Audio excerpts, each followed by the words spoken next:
Mesdames et messieurs, on va continuer à aller à la découverte de nos invités. Et cette fois-ci, nous irons à la rencontre de celui-là qui connaît très bien le Tchad profond et qui a le plaisir de partager avec nous le plateau aujourd'hui. Bienvenue à vous, Monsieur Sogour Mohamed Gadma. Vous êtes natif de Nouy. J'espère que je n'ai pas écorché le nom, c'est bien Nouy. D'accord, dans l'Enedi Ouest. Parlez-nous un peu plus de votre enfance, les particularités de la ville de Nouy. Imaginez que vous êtes devant un jury où vous devez nous convaincre pour aller visiter votre ville. Je suis natif de Nouy, plus précisément de Grand Enedi, parce que le monde a évolué, nous avons évolué ensemble pour faire l'Enedi Est et Ouest. Mais Nouy, réellement dit, c'est un lieu touristique. Pour ne pas dire unique au monde, c'est unique au Tchad. Pourquoi? Il y a des choses qui n'existent pas ailleurs, mais ça existe là. Il y a la dune, la forêt, les wadis et les montagnes. Ce ne sont pas des grottes, mais c'est des montagnes. Où jusqu'à là, on fait des forages. À 8 mètres, tu trouves déjà de l'eau potable. Et or, on appelle les déserts. Donc, c'est la zone touristique par excellence. Je crois le mystérieux le lac de Nyanga, pour lui, c'est un mystère. Personne n'a compris jusqu'à, même aux Blancs, n'a pas compris. Mais à nous, c'est exceptionnel. Il y a tout. Donc, quand je dis il y a tout, pour moi, personnellement, je dis que vraiment, c'est une zone touristique par excellence. Donc, vous aurez peut-être un temps de visiter. Personnellement, ça m'enjaille déjà. J'ai envie d'aller découvrir cette belle ville. Donc, la production, on va penser à aller faire un numéro spécial peut-être là-bas, à Nouy. Moi, j'ai déjà été à Nouy, mais j'aimerais savoir pourquoi on l'appelle Sundura.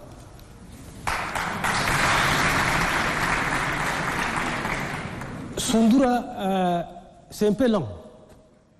Quand on dit Sundura, vraiment, autant j'ai dit, hein, nous tous qui sommes ici à Tchadiens, les gens vivaient de la cueillette. Mais je crois que ça peut être avant les 1000 ans. Les gens vivaient de la cueillette. Donc, dans les wadis, il y a tout. Le Sundura, c'est la date.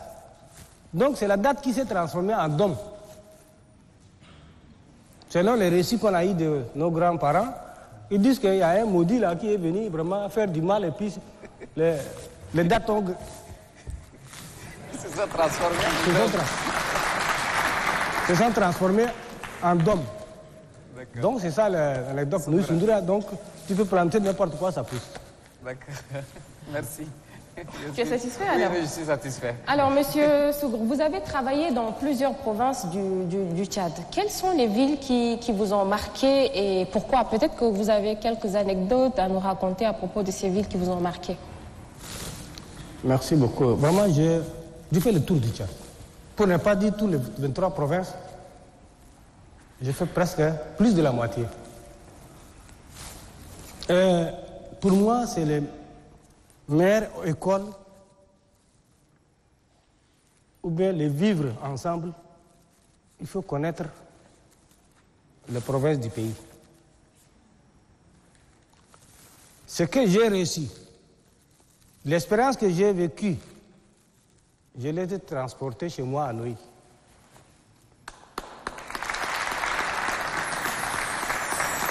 Donc, c'est la meilleure école. Pour moi, c'est la meilleure école. Plus précisément, la ville de Gorée, la frontière, c'est une frontière. Toutes les frontières du Tchad sont complexes. Mais à Gorée, c'est différent. Ce sont des gens accueillants.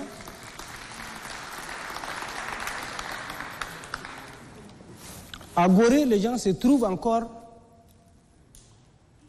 au temps avant la colonisation. Pourquoi? Ils ne connaissent pas qui est qui, il est centrafricain, il est camerounais, ça n'existe pas chez eux là-bas. Il est Gourane, il est Bidiad, non, non. Pour moi, c'est ce que j'ai vécu. J'ai fait 2 séjours. Sous-préfet comme préfet. Donc, ça m'a appris beaucoup de choses. En dehors du développement, les autres choses que j'ai vraiment importées chez moi, pour ne pas dire transportées, Gorée, c'est un exemple. Il y en a plusieurs, mais le temps ne me permet pas. Oui, déjà, c'est tout ça qui fait la diversité, qui fait la beauté du Tchad. Vous avez parlé du Logone oriental. Je suppose que vous parlez Ngambay. Pardon? Vous parlez Ngambay? Mangara.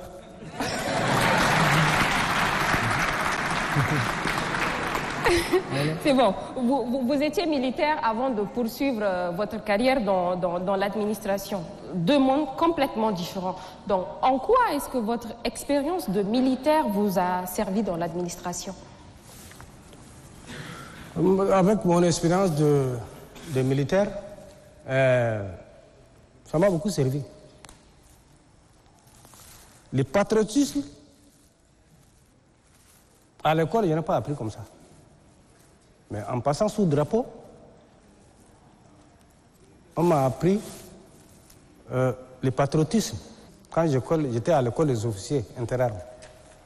C'est là que ça m'a vraiment permis d'être un patriote, un rigoureux.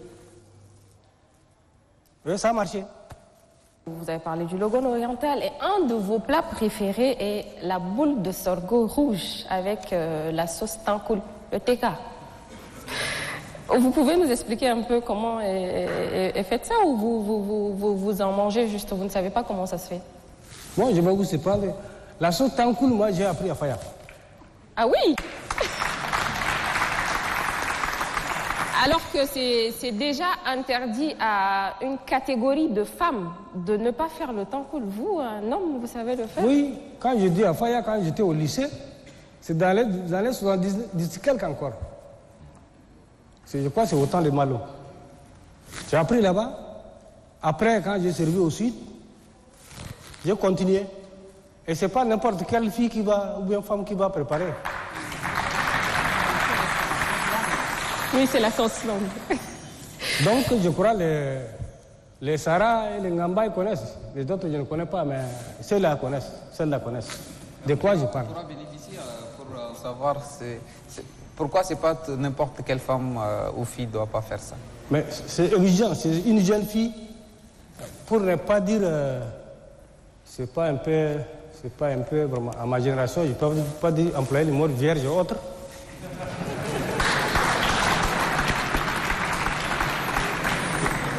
Donc, c'est une jeune fille qui est saine. En gros mot, c'est une fille saine. D'accord. Donc, sa mère connaît, l'entourage connaît. Voilà. Pendant qu'on y est et qu'on parle de femmes, moi, je voudrais déjà vous demander, est-ce que vous vous souvenez de la première fois où vous êtes tombé amoureux? Pardon? Vous vous souvenez de la première fois où vous êtes tombé amoureux? Moi, quand j'épouse, je les aime tous.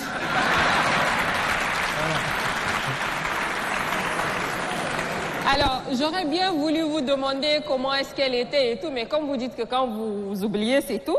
Quels sont les éléments importants pour vous dans le choix d'une épouse?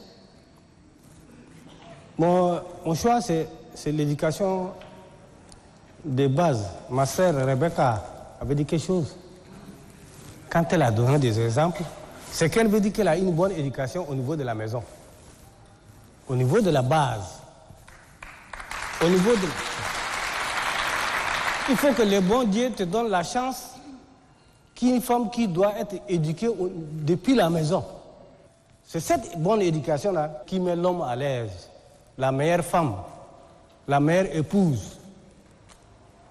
C'est l'éducation. On ne cherche pas. Vous êtes aussi un amoureux de la nature, de la campagne, et dès que vous avez un petit moment, vous vous rendez en campagne. Dites-nous, qu'est-ce que cela vous procure, la sensation d'être loin du bruit, loin du monde? Qu'est-ce que cela vous procure comme sentiment? Mais on dit souvent que la liberté n'a pas de prix. Quand tu es dans les campagnes, tu es libre à 100%. Tu n'as pas besoin de se glorifier, tu n'as pas besoin de se maquiller, tu n'as pas besoin de prendre des armes, ainsi de suite. Donc, là, je me sens touchée, là. Non, je m'excuse.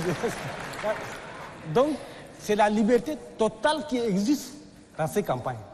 Quand vous revenez sur votre carrière de militaire, d'administrateur, qu'est-ce que la vie vous a appris concrètement de toutes ces expériences?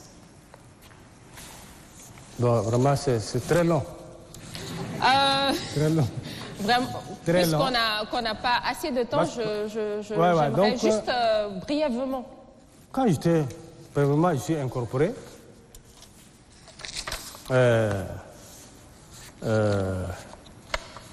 J'étais d'abord parti au Mali sans connaître pourquoi je suis parti. Je vois les gens, vraiment, mes collègues de l'école, du lycée, s'habiller en bonne tenue, avec armes, ainsi de suite. Ils nous chassaient devant les filles. Donc, c'est le bonheur qui nous a empêchés à mener là-bas. Donc, on est dedans, ainsi de suite. Comme on n'a pas continué nos études, on est obligé d'emballer. Mais j'ai eu la chance d'être formé. C'est ça ma chance.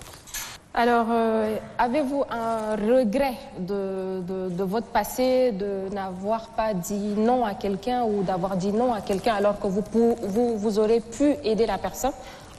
Je ne me rappelle pas, mais je n'ai jamais dit non à quelqu'un, sauf mes enfants.